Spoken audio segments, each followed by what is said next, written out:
In 1968, Patrick joined what was then called the Department of Development and Tropical Studies, which later became the Development Planning Unit.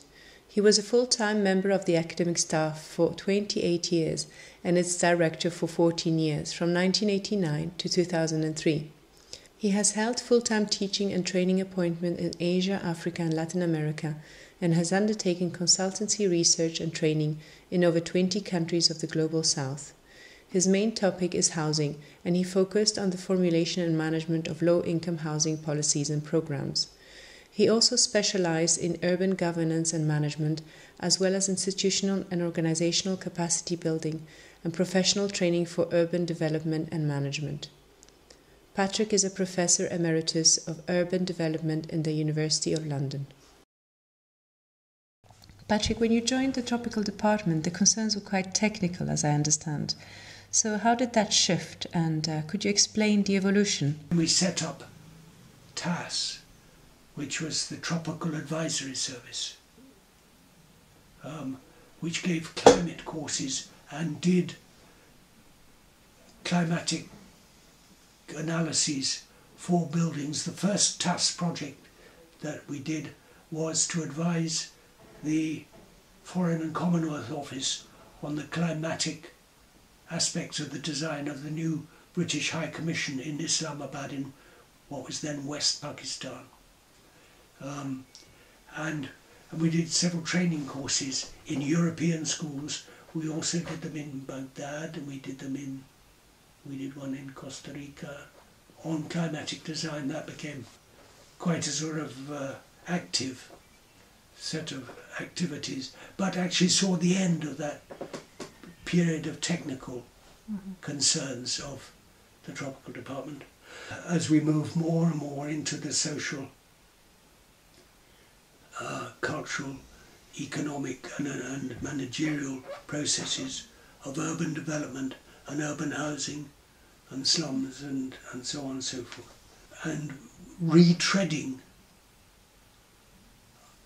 architectural education. I mean, it was quite clear that many of the students coming had had lengthy and probably not very good and certainly not very relevant educations as architects or planners in wherever they came from.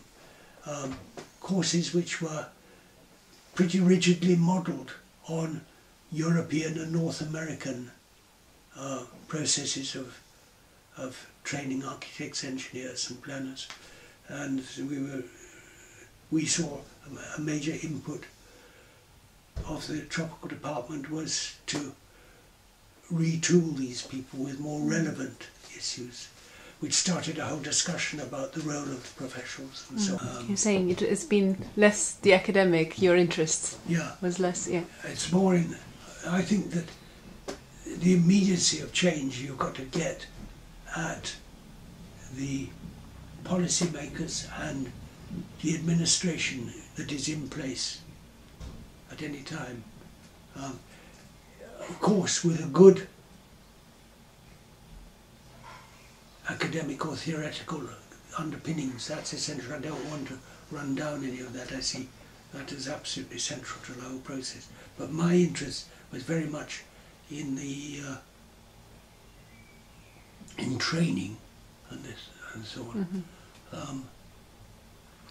The DPU still had then, and that had survived from the AA days, a diploma course in urban development planning. We added the word practice at the end, and so Baba Mumtaz and I took on and remodelled the diploma course, which had 60 students. It was much bigger than the master's course in those days, as a sort of counterpart to the master's course. So it was urban development planning practice. The centrepiece of this course was a project, the Nairobi project. In 1972, you set up the Extension Service. Can you tell us what you did and if it had an impact? We developed a sort of model course that we would go and run with teachers and students in schools of architecture, schools of planning, and a couple of schools of public administration. and Nuffield, as I say, gave us a grant to do that. And this was a highly structured affair which had two objectives, one of which was to look at low-income housing. This was at the start of the whole sites and services and upgrading process on the international aid circuit,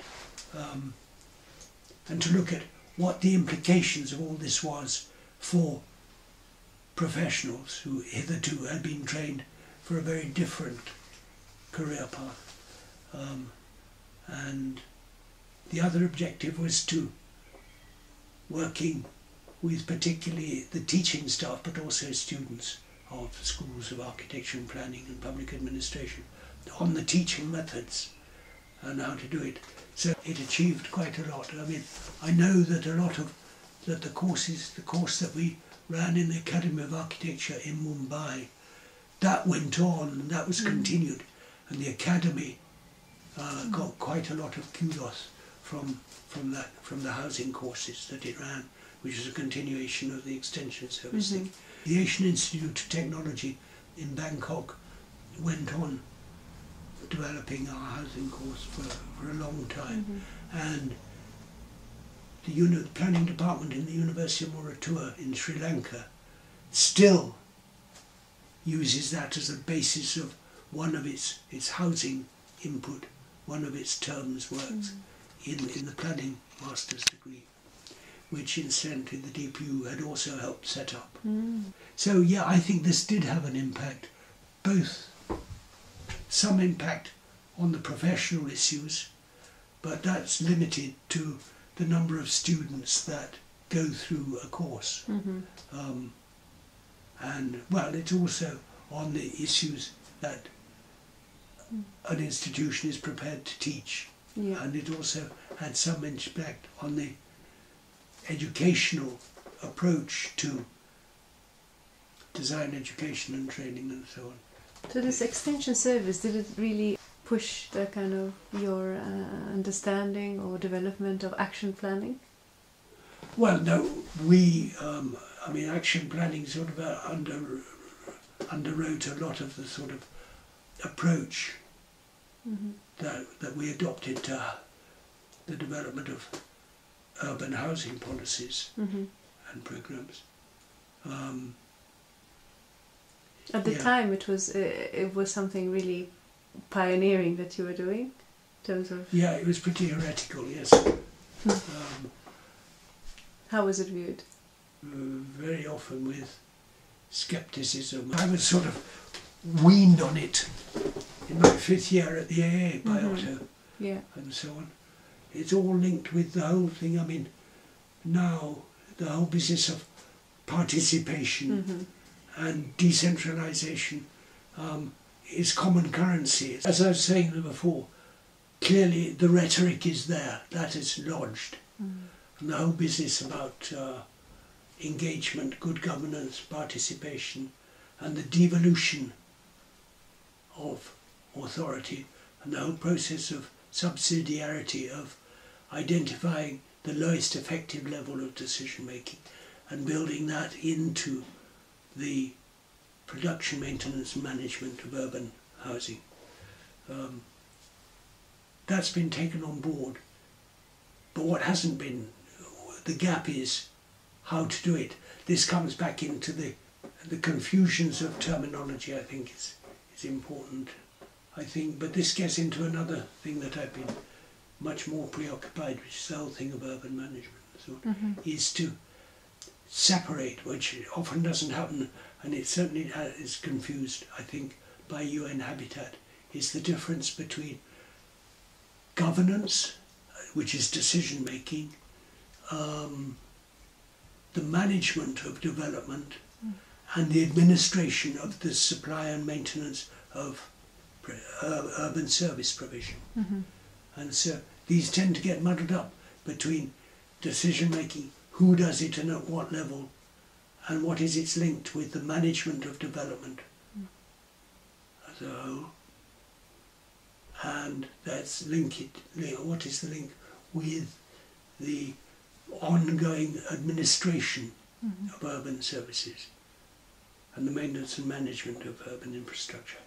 When you were director at the DPU, what challenges and opportunities did you face?